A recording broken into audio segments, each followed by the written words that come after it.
I am continuing my reading, and what I'm doing in this series is to read through the entire standard works of the Church of Jesus Christ of Latter-day Saints. This consists of the Bible, the Book of Mormon, the Doctrine and Covenants, and the Pearl of Great Price. I am reading in a chronological order of events, not according to publication or volume, so I will be skipping around a little bit as I move along. Right now, I am still in Deuteronomy, and this will be chapter 32. This chapter is known as the Song of Moses. It is a fairly long chapter, so we may have to do it in 2 different videos, but I think that we might be able to just read through the whole thing without too much commentary. We will see. It is, as I said, it's the Song of Moses. I'm pretty sure if you read it in Hebrew, it would sound more poetic, although it does sound fairly poetic anyways, but you know the structure, the poetic structure will be there, not just the feel. But, I don't know, I don't read Hebrew, so I couldn't verify that. But let us read the Song of Moses. Here we go. Chapter 32.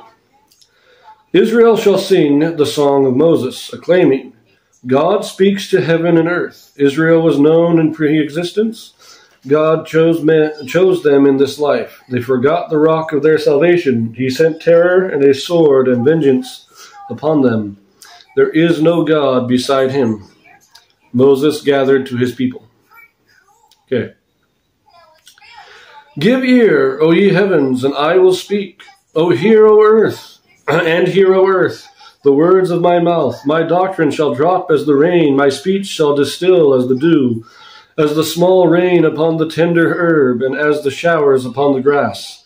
Because I will publish the name of the Lord. Ascribe ye greatness unto our God. He is the rock, his work is perfect, for all his ways are judgment. A God of truth and without iniquity, just and right is he. They have corrupted themselves. Their spot is not the spot of his children. They are a perverse and crooked generation. Do ye thus requite the Lord, O foolish people and unwise?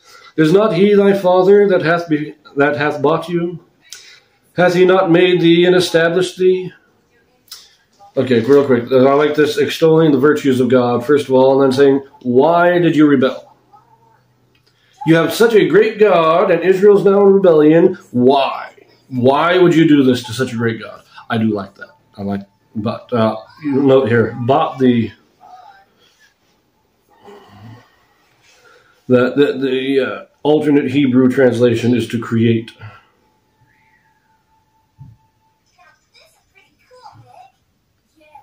So when he says he bought thee, he created thee. Also, their spot is not the spot of his children, meaning that they are now blemished. They no longer bear the mark of God. They have corrupted themselves. Anyways, verse 7. Remember the days of old. Consider the years of many generations. Ask thy father, and he will shew thee. Thy elders, and they will tell thee. When the Most High divided the nations their inheritance, when he separated the sons of Adam, he set the bounds of the people according to the number of the children of Israel. For the Lord's portion is his people. Jacob is the lot of his inheritance. He found him in a desert land, and in the waste howling wilderness. He led them about, he instructed him. He kept him as the apple of his eye.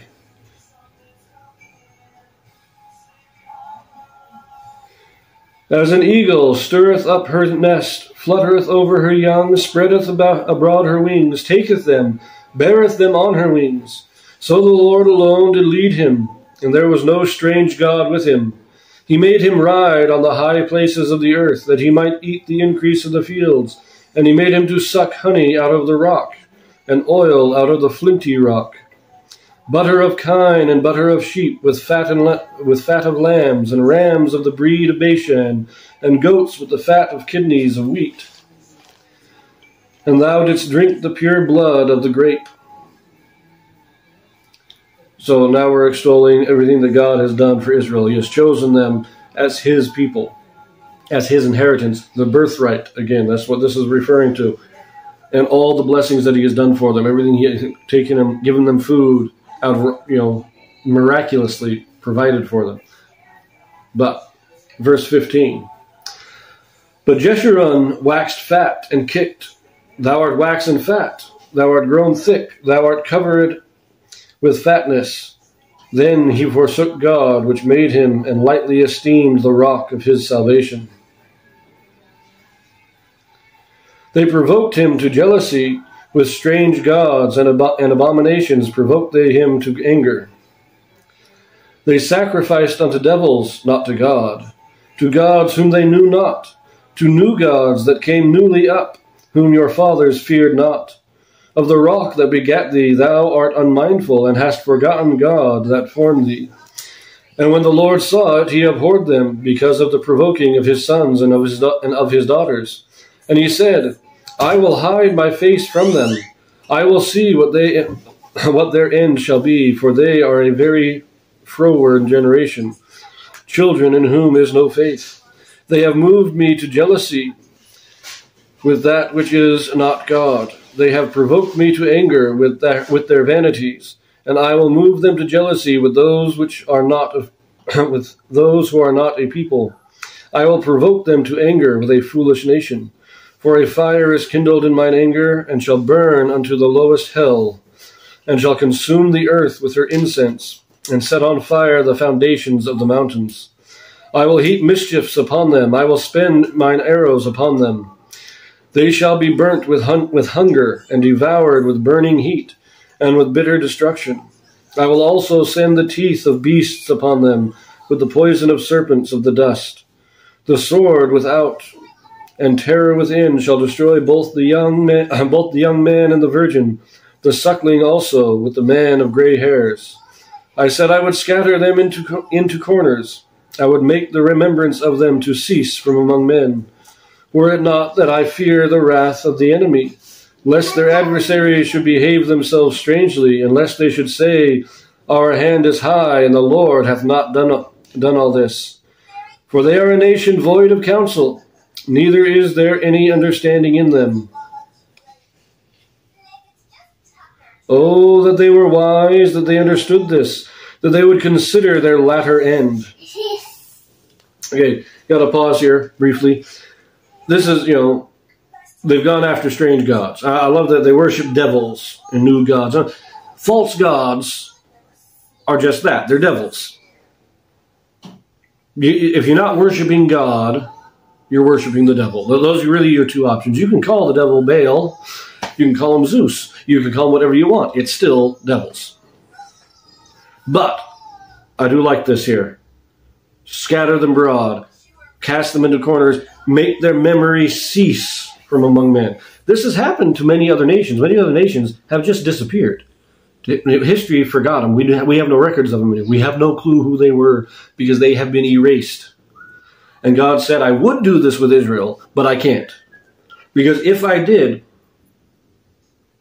then other nations would start bragging that they had more power than me, that they undid my power. And I can't allow that. So Israel is preserved not because they are righteous, but because God is righteous. Because God made promises to Abraham, to Isaac, and to Jacob, and he has to fulfill those promises. And therefore Israel will always stay a people. They will always be known. There will never be a time in history when they are truly erased. But not because Israel is righteous, but because God made promises to their fathers. Anyways, I also love that they would consider their latter end. In other words, don't act today on your whims, on your caprices. Look to what your end will be. As well, in the last conference, it was the think celestial. That's what this is. That's just another way of saying it. Consider their latter end means think celestial. Are my actions leading me to the celestial kingdom, or are they leading me to a lower kingdom? That's what it means. Verse 30. How should one chase 1,000 and two put 10,000 to flight, except their rock hath sold them, and the Lord hath shut them up?